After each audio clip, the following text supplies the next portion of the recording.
వర్గం బోర్గంపాడు మండలం నాగిలేనిపూలు గ్రామ పంచాయతీలో గతంలో జరిగినటువంటి ఎన్నికల్లో బీఆర్ఎస్ పార్టీ తరఫు నుంచి 14 వార్డులు మరియు సర్పంచ్ అభ్యర్థి అత్యధిక మెజార్టీతో గెలవడం జరిగింది.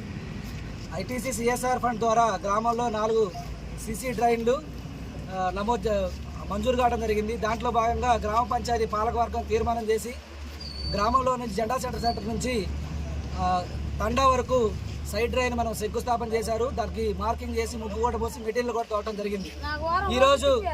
ఈరోజు ఎమ్మెల్యే పాయం వెంకటేశ్వర గారు గ్రామానికి వచ్చి ఐటీసీ అధికారులు ఎమ్మెల్యేని తీసుకొచ్చి మహిళా సర్పంచ్ గిరిజన సర్పంచ్ అయినటువంటి ఒక సర్పంచ్ని అనుమతి లేకుండా ప్రోటోకాల్ లేకుండా వాళ్ళు అవమానించే విధంగా ఎమ్మెల్యే కాంగ్రెస్ కార్యకర్తలతోని శంకుస్థాపన చేసి కొబ్బరికాయ కొట్టి వెళ్ళిపోయారు. దాన్ని సహకరించినటువంటి ఐటీసీ అధికారులు ఈ గిరిజన మహిళ ప్రజా తీర్పుతో గెలిచినటువంటి గిరిజన మహిళా సర్పంచ్ని తీవ్రంగా అవమానించారు. ఈ అవమానం ఖచ్చితంగా మేము చట్టపరంగా కూడా మేము వెళ్తాం, ఎమ్మెల్యే మీద కేసు పెడతాం. అదేవిధంగా ఐటీసీ అధికారులు ఎవరైతే మా మహిళా సర్పంచ్ని అవమానించారో, వార్డు సభ్యులను అవమానించారో వాళ్ళు తక్షణమే రావాలి. వాళ్ళు తక్షణమే వచ్చి ఏదైతే పనులు ఉన్నాయో ఆ పనులు సర్పంచ్ గారితో మొదలు పెట్టించాలి.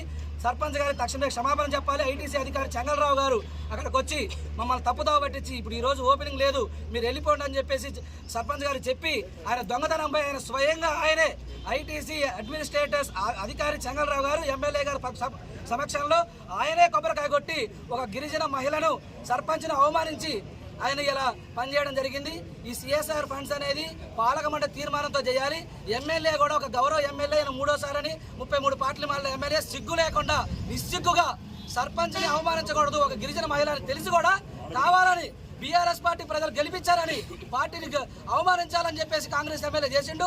చెప్పుతో కొట్టి బుద్ధి చెప్పారు. అయినా కానీ ఆయన బుద్ధి మారకుండా ఇలా గ్రామంలోకి వచ్చి ఇట్లా చేయటం అవమానకరం. దీన్ని ఉపేక్షించేది లేదు. ప్రజలందరూ కూడా తిరుగుబడుతున్నారు. ఆ ఎమ్మెల్యే వచ్చి తక్షణమే మళ్ళీ సర్పంచ్ గారు వెంట పెట్టుకొని శంకుస్థాపన చేయాలి. లేకపోతే దీన్ని ఉద్యమిస్తాం. ఆయన మీద చట్టపరమైన చర్య కూడా తీసుకుంటాం.